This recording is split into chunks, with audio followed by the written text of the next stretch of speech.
Estamos en el miércoles 31 de diciembre del 2025. Hoy la iglesia nos ofrece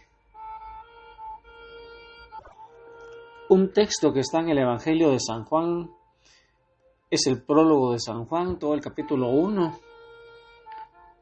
Y la iglesia entonces nos invita hoy a que meditemos el prólogo del Evangelio de Juan.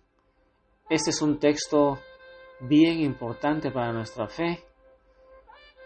Y aunque este pasaje parece hablar solo de Dios y solo de su Hijo, el Verbo encierra verdades profundas sobre cómo vivir la vocación más hermosa y desafiante que es el matrimonio cristiano. Y la palabra de Dios en San Juan nos dice así, San Juan 1, del 1 al 18.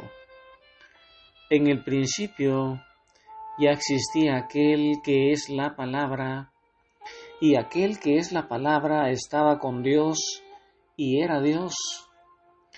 Ya en el principio Él estaba con Dios. Todas las cosas vinieron a la existencia por Él, y sin Él nada empezó cuanto existe. Él era la vida, y la vida era la luz de los hombres. La luz brilla en las tinieblas, y las tinieblas no la recibieron. Hubo un hombre enviado por Dios que se llamaba Juan. Este vino como testigo para dar testimonio de la luz, para que todos creyeran por medio de él. Él no era la luz, sino testigo de la luz. Aquel que es la palabra era la luz verdadera, que ilumina a todo hombre que viene a este mundo. En el mundo estaba, el mundo había sido hecho por él, y sin embargo, el mundo no lo conoció. Vino a los suyos, y los suyos no lo recibieron, pero a todos los que lo recibieron les concedió poder llegar a ser hijos de Dios, a los que creen en su nombre, los cuales no nacieron de la sangre, ni del deseo de la carne, ni por voluntad del hombre, sino que nacieron de Dios. Y aquel que es la palabra se hizo hombre y habitó entre nosotros. Hemos visto su gloria, gloria que le corresponde como a unigénito del Padre, lleno de gracia y de verdad. Juan el Bautista dio testimonio de él, clamando: a este me refería cuando dije, el que viene después de mí tiene precedencia sobre mí, porque ya existía antes que yo. De su plenitud hemos recibido todos gracia sobre gracia, porque la ley fue dada por medio de Moisés, mientras que la gracia y la verdad vinieron por Jesucristo. A Dios nadie lo ha visto jamás. El Hijo unigénito que está en el seno del Padre es quien lo ha revelado. Palabra del Señor.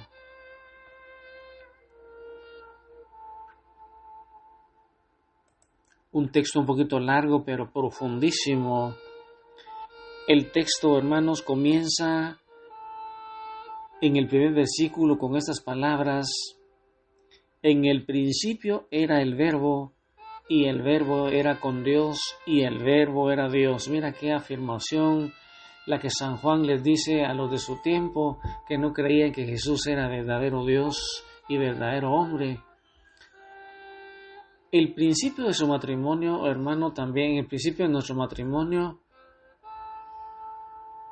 no fue la boda, sino la decisión de dos almas que nos unimos nuestras vidas en Dios, y así como el Verbo es la palabra creadora que da existencia a todo en nuestro matrimonio, el Verbo Jesucristo debe ser la palabra que da sentido, que da orden y que da permanencia a nuestra unión. Si Jesús no está en el principio de cada día y de cada decisión, nuestro matrimonio va a correr el riesgo de construirse sobre la arena. Y para ir profundizando, hermano, vamos a hacer una pregunta Para nosotros las parejas, iniciamos cada día o cada decisión importante preguntándonos ¿qué haría Jesús en nuestro lugar? ¿O cómo honramos a Dios con esto? El texto de San Juan también nos dice que en Él, en Jesús estaba la vida, y la vida era la luz de los hombres.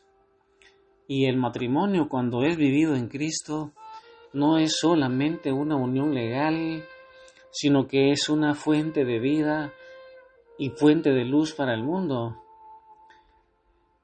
Vida porque cuando manifestamos la generosidad, cuando manifestamos en el matrimonio la entrega mutua, la paciencia y el perdón que nos damos sin medida, no solo a nuestros hijos, sino también entre nosotros, esa capacidad de resurgir después de una pelea, esa capacidad nos muestra que ahí hay vida, porque ahí está Jesús cuando vivimos nuestro matrimonio en Cristo, que es el tercer hilo. Y es luz, porque el amor entre nosotros debe ser una luz que también ilumine a nuestra familia, a nuestros amigos y a nuestra comunidad.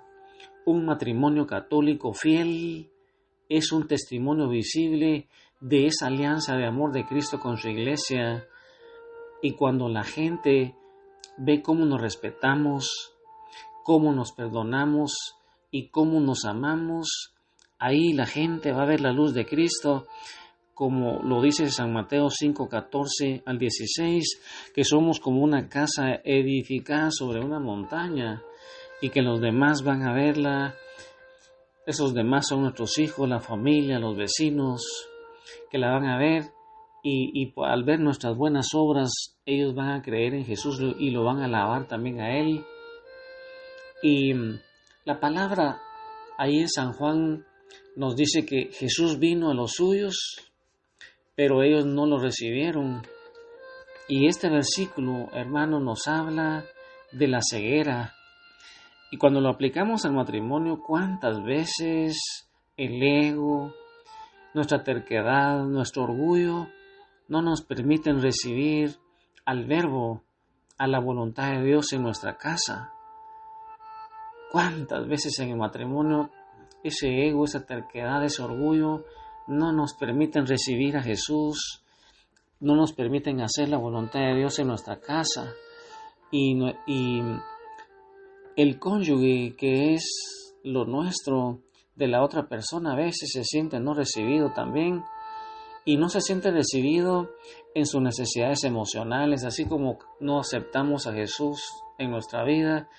También nuestra pareja puede sentirse no recibida en sus necesidades emocionales, no le validamos sus emociones, no lo entendemos, no lo escuchamos, no lo dejamos hablar, no somos asertivos en la comunicación y también se siente rechazado y no recibido en su opinión. Muchas veces ya no cuenta su opinión, no se dialoga, no se llega a consensos y tampoco muchas veces nuestro cónyuge puede no sentirse recibido en su cansancio.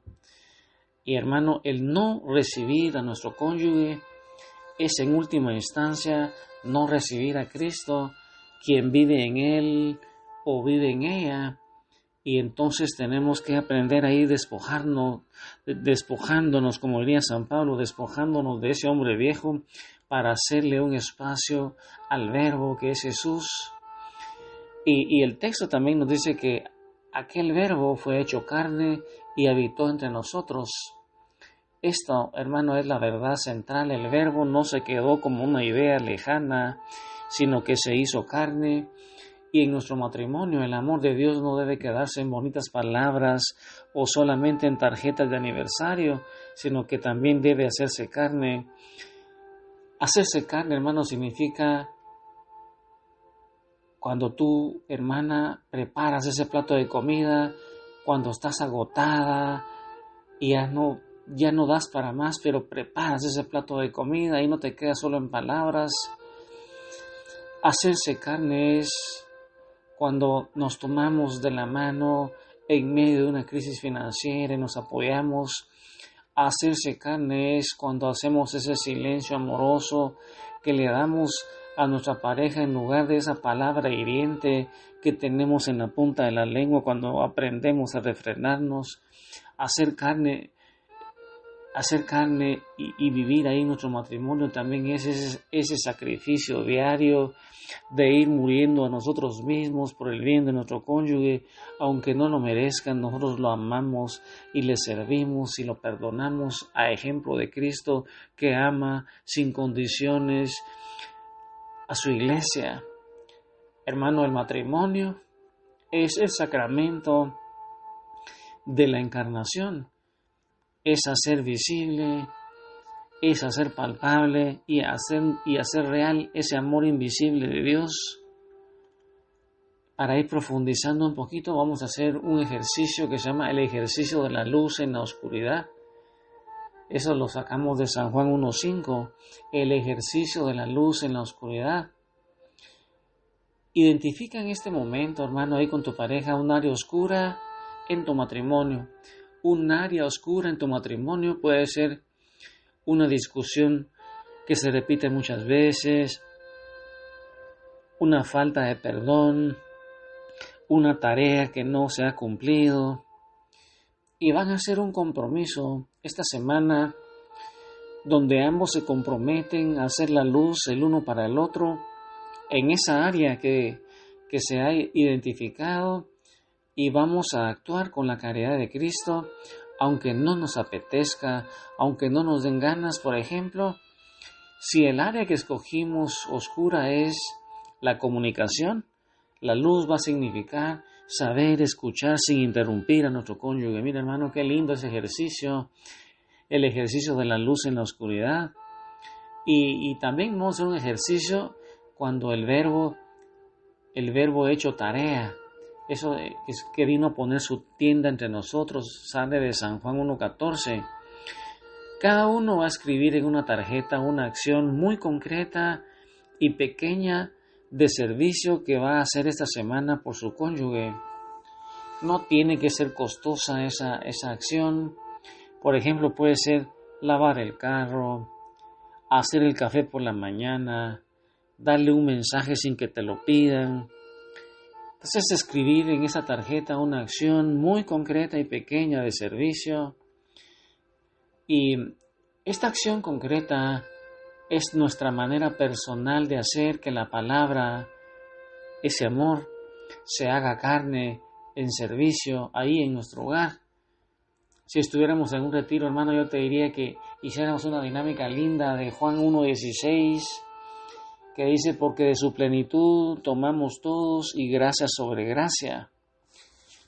Ahí yo te pediría, hermano, si estuvieras en un retiro, yo te lo pido ahora que estés en tu casa con tu pareja, toma de las manos a tu pareja, míralo a los ojos, y cada uno va a mencionar tres gracias o virtudes de su cónyuge que han sido una bendición para su vida o que les han ayudado a crecer en la fe. Mira, hermano, ¿qué vamos a hacer ahí como paso número 1?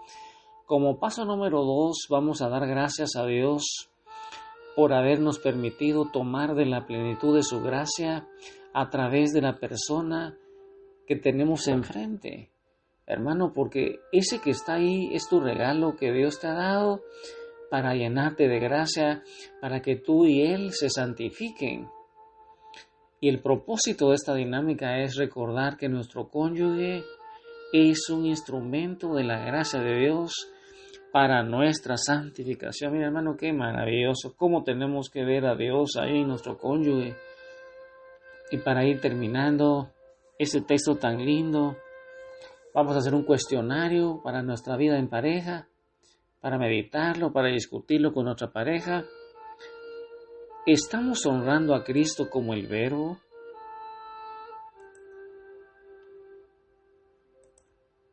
¿Estamos honrando a Cristo como el Verbo, el principio de nuestra relación, y le consultamos antes de tomar decisiones importantes? ¿Qué tipo de luz estamos proyectando a nuestros hijos y a la sociedad? ¿Somos un testimonio de alegría o un testimonio de carga. ¿Qué cosa o actitud mía, mi ego, mi orgullo, etcétera, cualquier cosa que se te venga a tu mente, te impide recibir completamente a tu cónyuge con sus debilidades y con sus fortalezas? ¿Cómo podemos hacer más carne, más servicio, el amor de Dios en nuestras acciones diarias, en esas acciones sencillas, como la administración del dinero, como las tareas del hogar, como el tiempo libre, como la comunicación? ¿Cómo podemos hacer más carne? Que ese amor se haga carne, que ese verbo se haga carne, que no se quede solamente en palabra. Y ahí, hermano, con tu pareja, frente a Jesús, que es el verbo que se hizo carne, que puso su tienda entre nosotros recibamos a Jesús. Le vamos a decir a Jesús: Señor Jesús,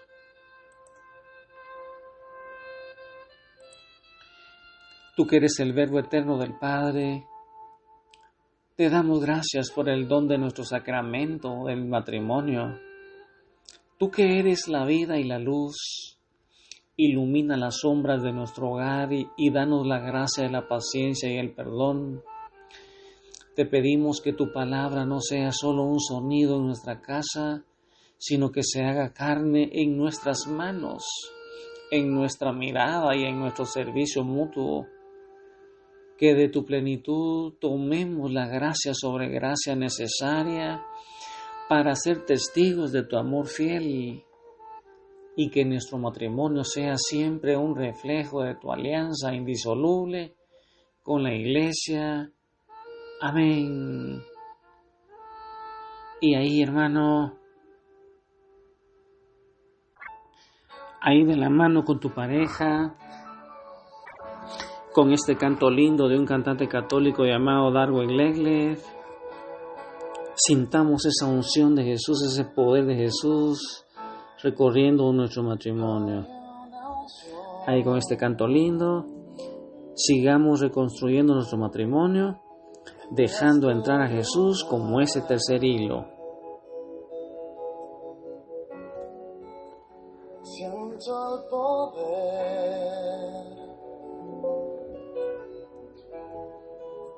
de su majestad.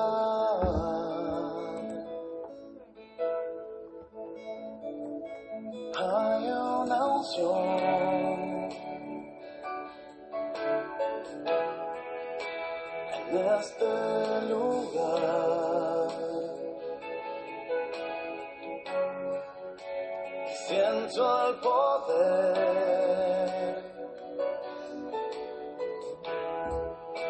de su majestad.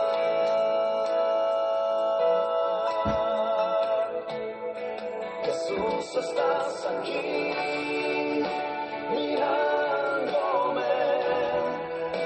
Jesús, estás aquí cuidándome. Jesús, estás aquí llenándome. Sé que estás aquí.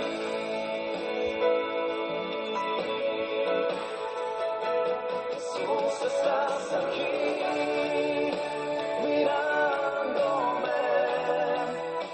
Jesús, estás aquí cuidándome. Jesús, estás aquí llenándome. Yo sé que estás aquí.